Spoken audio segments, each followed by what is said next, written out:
bonjour. Je voulais aujourd'hui faire état des vérifications suite au dépôt des rapports par le ministre des Transports jeudi de la semaine dernière.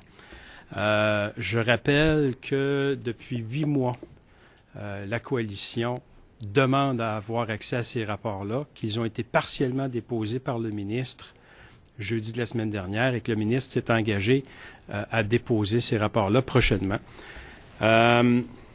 On a trouvé dans ces rapports-là plusieurs choses que je vais qualifier pour l'instant d'inquiétantes et qui transcendent l'administration libérale très clairement.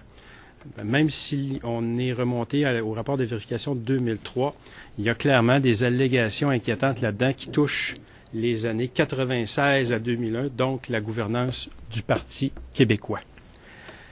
Je vais vous, à travers un document de synthèse, je vais vous faire un peu un résumé de ce qu'on a trouvé dans les rapports en question.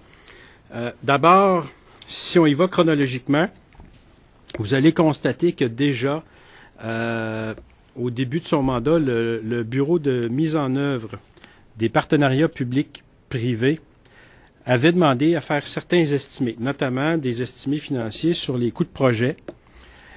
Il avait aussi demandé qu'on puisse faire des analyses, des prévisions sur les dépassements de coûts potentiels ou le risque potentiel de dépassement de coûts, je devrais le formuler comme ça, ainsi que des dépassements au niveau des délais.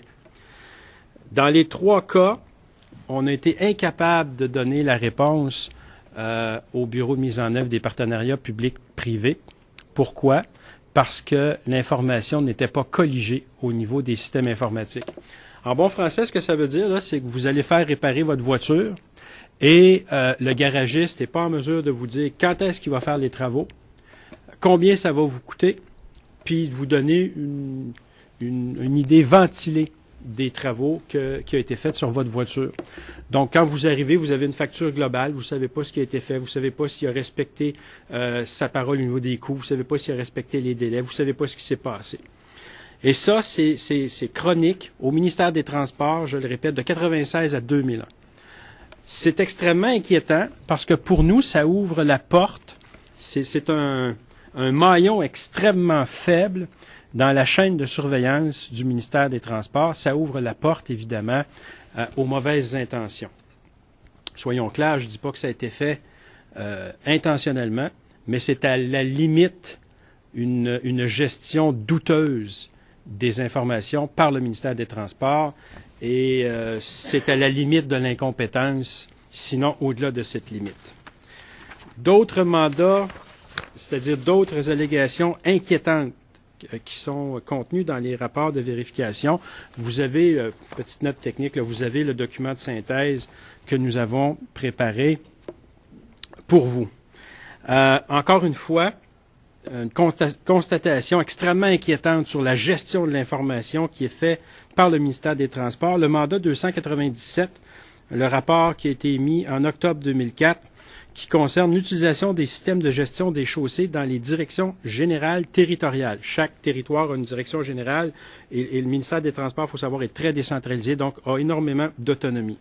Donc, le mandat de vérification nous apprend que les systèmes de gestion est largement sous-utilisé, parfois en raison d'interventions politiques.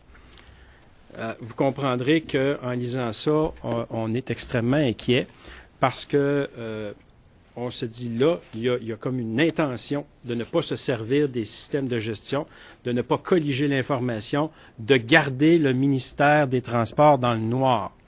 Et là, on parle carrément d'intervention politique dans ce cas-ci, dans la sous-utilisation du système de gestion. Vous comprendrez, comme moi, que c'est majeur et c'est d'autant plus inquiétant qu'on ne voit pas de suite à ça, alors que tout gestionnaire averti aurait dû immédiatement lancer une enquête, immédiatement, pour savoir de quoi il retourne. Donc, quand on parle de pratiques administratives douteuses, ça en fait partie, vous comprendrez. Le mandat 286 sur la reddition 2003-2004, très inquiétante. On apprend que l'entreprise des grands travaux Soter, le consortium Génivore sur l'autoroute 40, a donné lieu à des paiements d'avenants de 28 avenants non justifiés. Alors, souvent après que les travaux aient été terminés. On parle de 9 mois après la fin des travaux, il y avait des paiements d'avenants. Alors, vous comprendrez qu'il n'y a pas de logique. On dit les travaux sont finis, puis on continue de payer des avenants. Il y avait un laxisme là qui était inquiétant. Encore là, cette seule allégation-là aurait dû déclencher une enquête, ce qui n'a pas été le cas. Alors, il faut se demander pourquoi. Et je vous rappelle qu'on a demandé d'avoir les bordereaux de transmission de ces rapports-là. Pourquoi?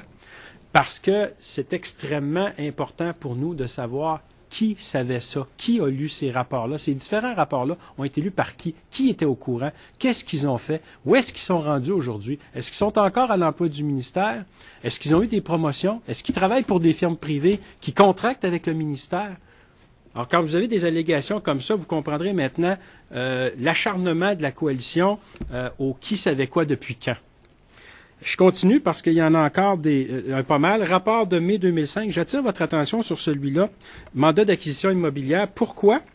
Parce que pour la première fois, le mot collusion apparaît officiellement au ministère des Transports. On peut lire dans le rapport l'éventuelle collusion entre certains intervenants internes et externes. Donc déjà là, on allume le voyant rouge pour dire qu'il y a une possible collusion entre des éléments internes au ministère et les éléments externes. C'est extrêmement préoccupant. Et plus tard dans le rapport, on utilise encore le mot collusion en disant qu'il y a un danger qu'il y ait collusion entre différents intervenants. On parle du manque, déjà là, on parle du manque d'effectifs dans les directions territoriales, ce qui est extrêmement préoccupant aussi. J'attire aussi votre attention sur le mandat numéro 293, rapport de novembre 2006, sur les mécanismes de contrôle interne visant à rendre compte de la fiabilité de l'information financière au ministère des Transports. On dit que 14 des 20 unités ont réalisé leurs travaux de supervision après avoir complété la déclaration sur la fiabilité des informations. Donc, on atteste, on signe comme quoi les rapports de nature financière sont exacts et on fait les vérifications après.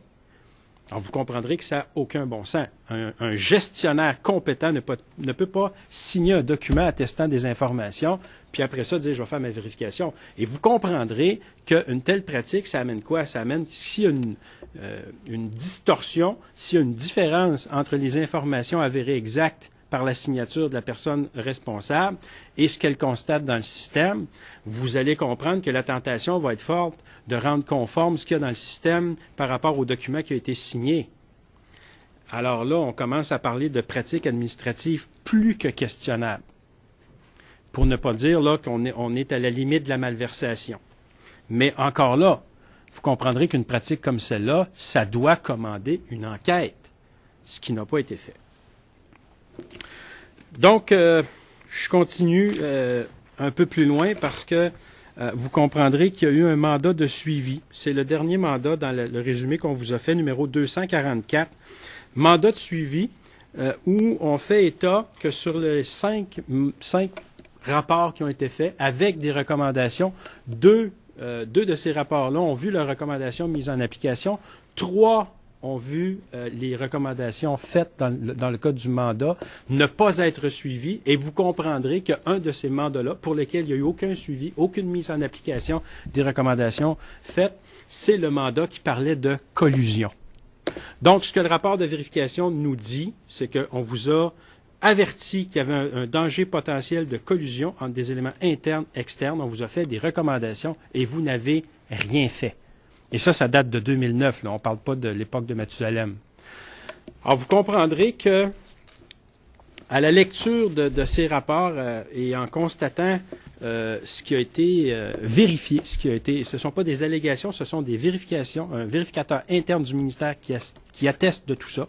On peut comprendre donc, comme je le disais tout à l'heure à la période des questions, que depuis 1996, au moins, au ministère des Transports du Québec, on savait qu'il y avait un grave problème au niveau de la gestion des informations qui laissait le ministère dans le noir. Il y avait des pratiques administratives douteuses, signer des rapports de vérification sans avoir fait la vérification. Et le mot collusion est clairement mentionné. Donc, au ministère des Transports, on avait tout lieu de savoir, au moins depuis 2005, qu'il y avait un potentiel de collusion. Ça a été réitéré en 2009 sans que rien ne soit fait. Donc, vous comprendrez aujourd'hui notre insistance à demander au ministre qui savait, où sont-ils, qu'ont-ils fait. Alors là-dessus, je vais attendre vos questions. Précision, là. Il faudrait savoir dans quel contexte le mot collusion apparaît au mandat 300, parce que dans le texte que je lis de la presse qui a été fait sur les mêmes rapports, le journaliste écrit « S'il ne fait pas état de collusion ou de corruption », le document révèle, blablabla. Bref, est-ce que là, on ne prend pas un raccourci, là, je ne sais pas dans quel contexte ce mot-là apparaît? Ben, vous avez le rapport ici. Vous allez à la page 10. Dans les risques liés aux négociations d'entente relatives aux acquisitions immobilières, je vous invite à lire le rapport ici, la page. Là. On fait état très clairement des circonstances pour lesquelles on parle de collusion. Je peux vous lire, c'est le 1, 2, 3, 4, 5, 6, 7, 8, 9, c'est le 9e point.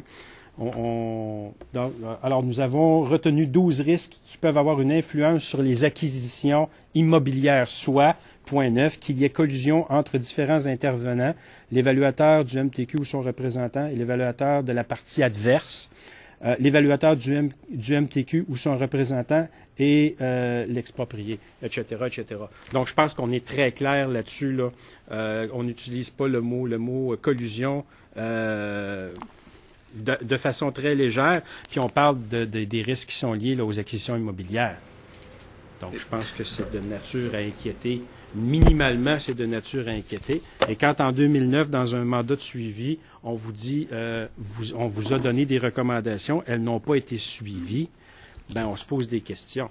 On se pose des questions très sérieuses.